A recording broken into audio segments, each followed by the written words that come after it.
Assalamualaikum warahmatullahi wabarakatuh. Perkenalkan, nama saya Muhammad Adaha dengan NPM 201010176 dari kelas 4C reguler pagi Banjarbaru. Di sini saya akan mempresentasikan tentang sistem operasi terdistribusi. Langsung saja. Pertama ada latar belakang. Perkembangan pusat teknologi informasi menyebabkan bertambahnya permintaan suatu sistem, baik berupa perangkat keras ataupun hardware maupun perangkat lunak atau software yang dapat digunakan dengan baik dan cepat. Ideal distribution system ada heterogeneity, transparency, openness, concurrency, security, scalability, dan resilience to failure.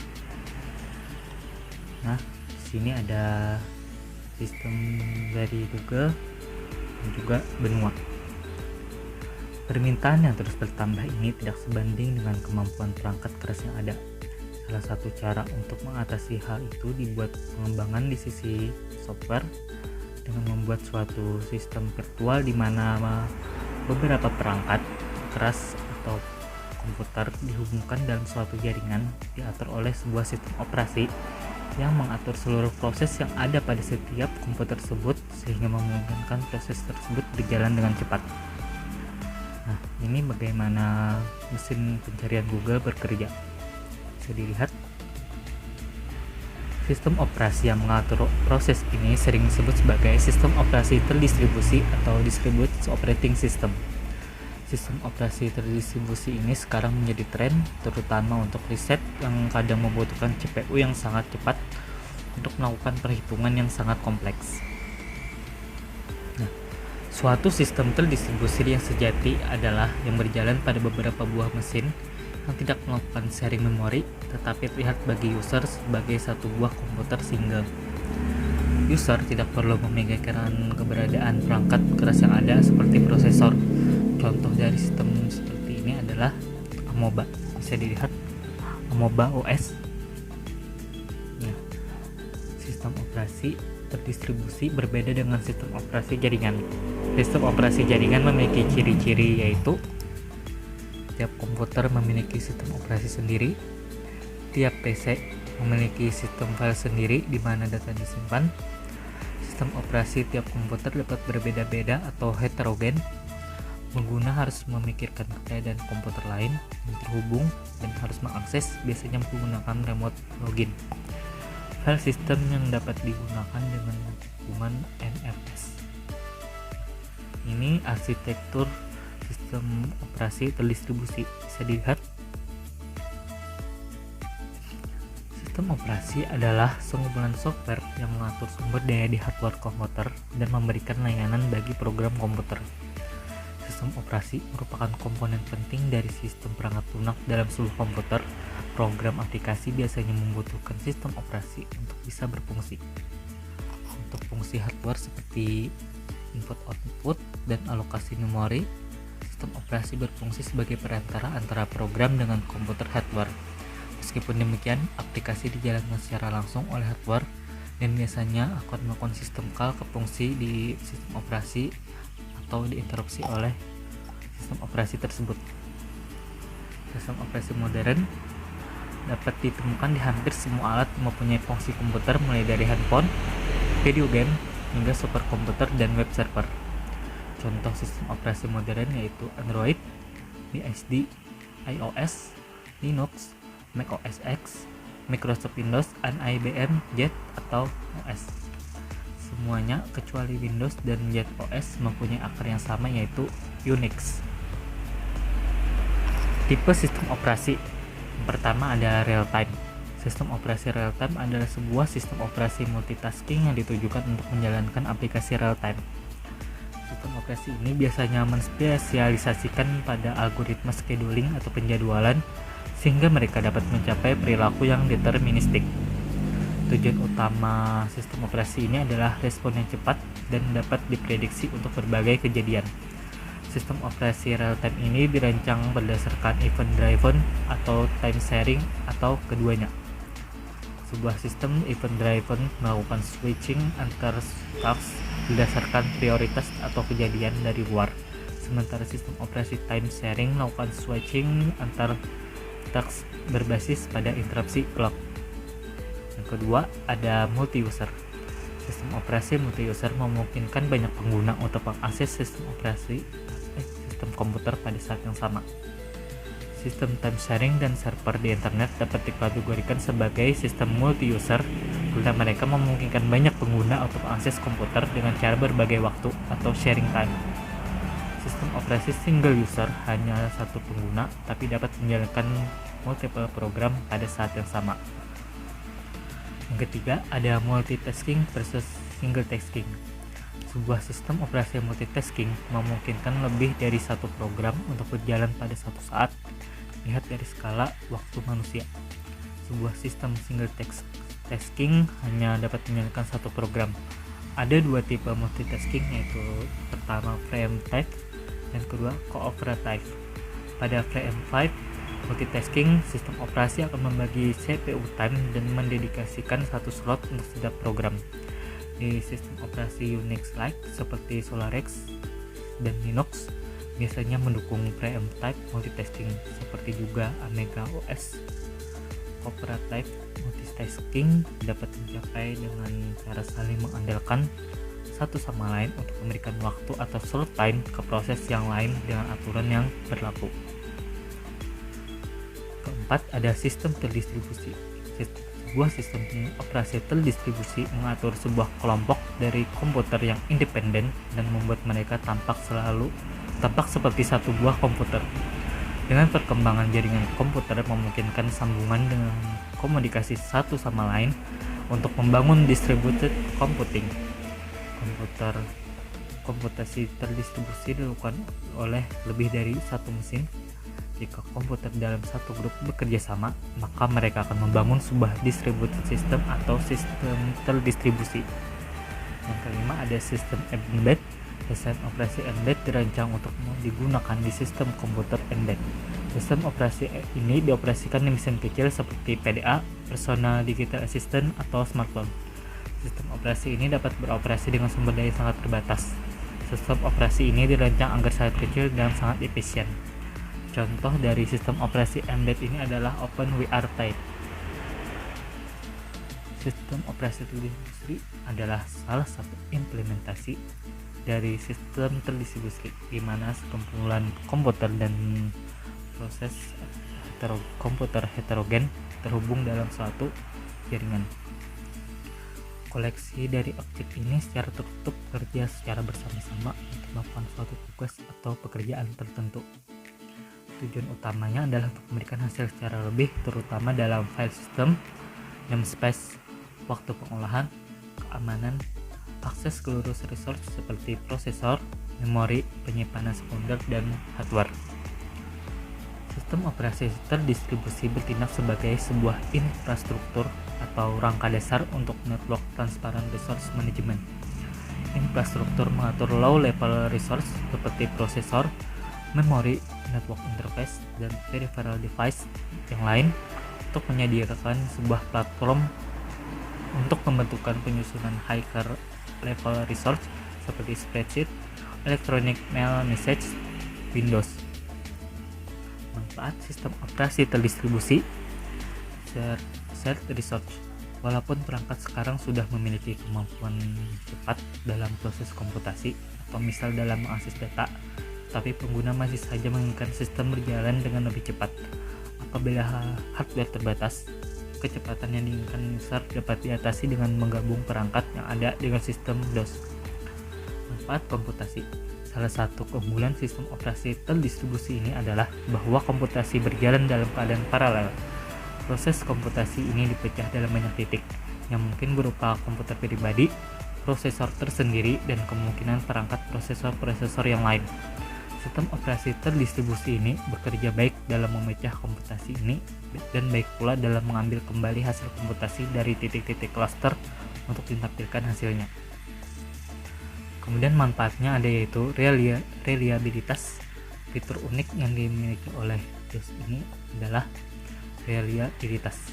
Berdasarkan desain dan implementasi dari desain sistem ini, maka hilangnya satu node tidak akan terdampak terhadap integritas sistem. Hal ini berbeda dengan PC.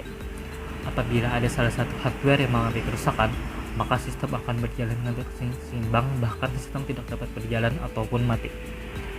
Selanjutnya, komunikasi. Sistem operasi terdistribusi berjalan dalam jaringan dan biasanya melayani koneksi jaringan. Sistem ini umumnya digunakan user untuk proses networking. User dapat saling bertukar data atau saling berkomunikasi antar titik baik secara LAN maupun WAN. Terus versus nodes. Suatu sistem operasi terdistribusi yang sejati adalah yang berjalan pada beberapa buah mesin, tidak melakukan sharing memori, tetapi terlihat bagi user sebagai satu buah komputer single. Contoh dari sistem ini tadi adalah Amoeba. Untuk dapat membedakannya, sistem operasi jaringan memiliki ciri-ciri sebagai berikut. Tiap komputer memiliki sistem operasi sendiri. Personal komputer memiliki sistem file sendiri. Sistem operasi tiap komputer dapat berbeda atau heterogen. Pengguna harus memikirkan keberadaan komputer lain yang terhubung dan harus mengakses biasanya menggunakan remote login. File system dapat digunakan dengan dukungan NFS system. Contoh dari sistem ini adalah Unix dan Linux server. Berikut adalah skema network operating system. Bisa kita lihat. Nah, kemudian komunikasi kelompok. Dalam sistem tersebar, komunikasi dapat melibatkan banyak proses sekaligus, tidak hanya dua. Misalkan sekelompok file server memberi layanan file dan menyediakan kemampuan fault tolerance. Pada sistem fault tolerance, client mengirim pesan ke semua server untuk menjamin dilayani oleh satu server. Nah, berikut adalah contoh aplikasi sistem operasi terdistribusi berbasis Linux. Lanjut, Amoeba. Amoeba adalah sistem berbasis mikrokernel yang tangguh yang menjadikan banyak workstation personal menjadi satu sistem terdistribusi secara transparan. Nah, begitu adalah desain sistem operasi Amoeba. Bisa kita lihat. Amoeba adalah mikrokernel tadi yang biasanya digunakan pada akademis, industri atau perusahaan, dan pemerintahan selama 5 tahun ini.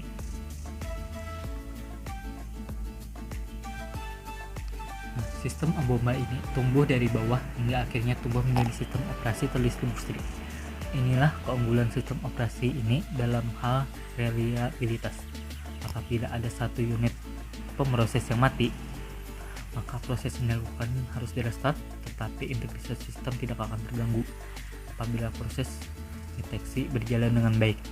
Desain sistem ini memungkinkan untuk 10-100 prosesor. Spesifikasi perangkat keras yang harus disediakan pada tiap cluster minimalnya adalah pada file server ada 16 MB RAM, 300 MB hard disk, dan internet card. Pada workstation minimal 8 MB RAM, monitor, keyboard, dan mouse. Pada pool prosesor ada 4 MB RAM dan 3,5 inch floppy drive. Kemudian ada komponen Amoeba. Pertama, workstation atau komputer personal mengeksekusi proses yang memerlukan interaksi dari user seperti text editor atau manajer berbasis Windows. Server khusus memiliki fungsi untuk melakukan tugas yang spesifik. Server ini mengambil alih proses untuk melakukan I/O yang khusus menarikan disk. Gateway berfungsi untuk mengambil alih tugas untuk terhubung ke jaringan WAN. Prosesor pool mengambil alih semua proses yang lain. Tiap unit ini biasanya terdiri dari prosesor, memori lokal, dan koneksi jaringan. Tiap prosesor mengerjakan satu buah prosesor sampai prosesor yang lain tak dapat digunakan atau habis. Kemudian untuk selanjutnya proses yang lain berada dalam antrian menu tunggu proses yang lain selesai. Inilah keunggulan sistem operasi terdistribusi dalam hal reliabilitas. Apabila ada satu unit pemroses mati, maka proses yang dilakukan harus di-restart, tetapi integritas sistem tidak terganggu atau bisa berjalan dengan baik. Arsitektur software. Sistem operasi terdistribusi sejati memiliki arsitektur software yang unik. ini dikarakterikan dalam hal objek dalam hubungan antara klien dan server. Proses yang terjadi di klien menggunakan remote procedure yang memanggil dan mengirimkan request ke server untuk memproses data atau objek yang dibawa. Setiap objek yang dibawa memiliki karakteristik yang disebut sebagai kapabilitas. Kapabilitas ini besarnya adalah 128 bits. Pada 48 bits pertama menunjukkan servis mana yang memiliki objek tersebut. 24 bits berikutnya adalah nomor dari objek. 8 bits berikutnya mengambilkan operasi yang diizinkan terhadap objek yang bersangkutan. Dan 48 bits terakhir merupakan check file yang merupakan file yang telah terenkripsi agar tidak dapat dimodifikasi oleh proses yang lain. Operasi diselesaikan oleh RPC atau Remote Procedure Calls yang dibuat oleh klien dan di dalam proses yang kecil dan ringan. Proses dengan tipe seperti ini memiliki bidang alamat sendiri dan bisa saja memiliki satu atau lebih hubungan. Hubungan ini ketika berjalan memiliki program counter dan stack sendiri, tapi dapat saling berbagi kode dan data antara hubungan lain di dalam proses. Kemudian manajemen berkas. Dalam sistem operasi terdistribusi ini, sistem berkas dipetakan dengan baik dan berorientasi pada objek yang ada dan kapabilitasnya. Hal ini akan menjadi berkesan abstrak, terutama untuk kelas pengguna. Ada tingkatan yang lebih abstrak dalam pemetaan berkas ada, mulai dari simbol, pengurutan nama file, dan kapabilitasnya. Melalui sistem ini, objek lokal tidak ada bedanya dengan objek publik.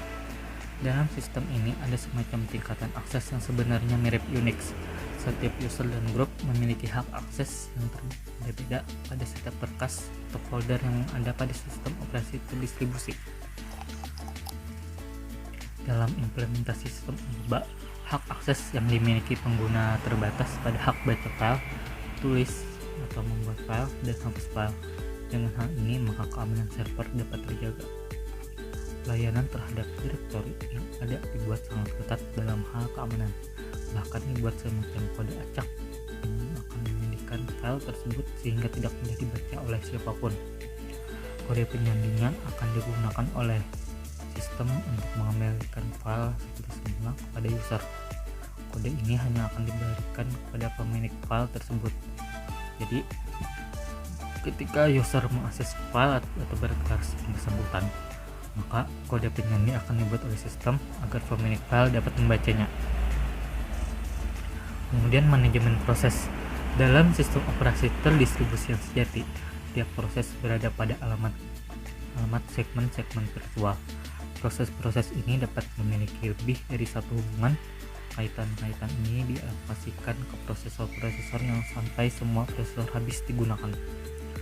Hasil dari manajemen proses seperti ini menghasilkan utilisasi yang lebih baik, di mana tidak perlu switch apabila harus ada proses yang berat, karena satu proses dialokasikan ke satu prosesor. Proses memiliki dua macam keadaan, yaitu proses sedang berjalan atau sedang stun. Stun terjadi bila proses masih ada, tapi tidak melakukan eksekusi apapun atau sedang dalam proses debug. Pada keadaan ini, kernel memberitahu komunikator atau kernel yang lain adanya proses yang dalam keadaan stun.